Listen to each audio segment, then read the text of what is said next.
નમસ્કાર મિત્રો, વિડીયોમાં તમારું સ્વાગત છે। આવતીકાલે નસવાડી બંધ એલાન કરવામાં આવ્યું છે। જ્યાં મિત્રો કેમ બંધ એલાન કરવામાં આવ્યું છે, વિડીયોને છેલ્લે સુધી જોજો।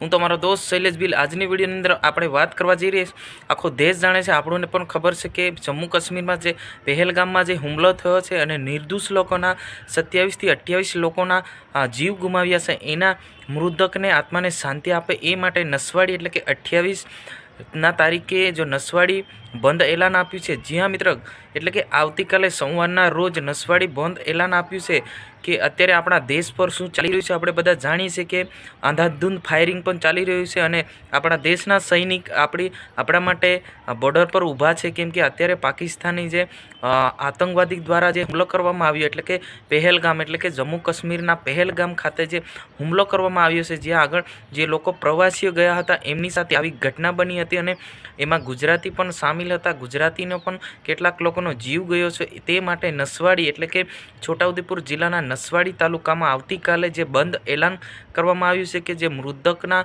આત્માને શાંતિ મળે એ માટે જે મુસ્લિમ હિન્દુ બધા મળીને જે આવતીકાલે નસવાડી બંધ એલાન કરવામાં આવ્યું છે। જી હા મિત્રો, મોટા સમાચાર મળી રહ્યા છે કે અત્યારે જે ગુજરાતની અંદર ભારતની અંદર બધો આખો દેશ આક્રોશ છે, આખો દેશ જે દુઃખ વ્યક્ત કરી રહ્યા છે, કેમ કે જે ગરીબ મતલબ જે નિર્દોષ લોકો છે એમનો જીવ ગયો છે।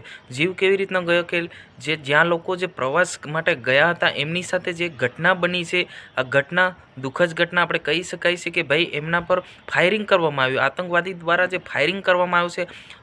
આખો દેશ દુઃખી છે, આખો દેશ જે આક્રોશ આપી રહ્યા છે કે ભાઈ જે જલ્દી બદલો લેવામાં આવે એના વિરુદ્ધમાં, એટલે કે જે મૃતકની આત્માને શાંતિ મળે તે માટે આવતીકાલે તમામ વેપારીઓ ત્યાં બજાર બંધ રાખવામાં આવ્યો છે। જ્યાં મિત્રો આજની વિડીયોની અંદર બસ આટલું જ હતું। આ ઘટના વિશે તમારે શું કહેવું છે અવશ્ય કોમેન્ટ બોક્સમાં જણાવજો। આ જાણકારી તમને સારી લાગી હોય અને બધી ખબર પડી ગઈ તો અમારી ચેનલને સબસ્ક્રાઈબ પણ કરી નાખજો। જય હિન્દ।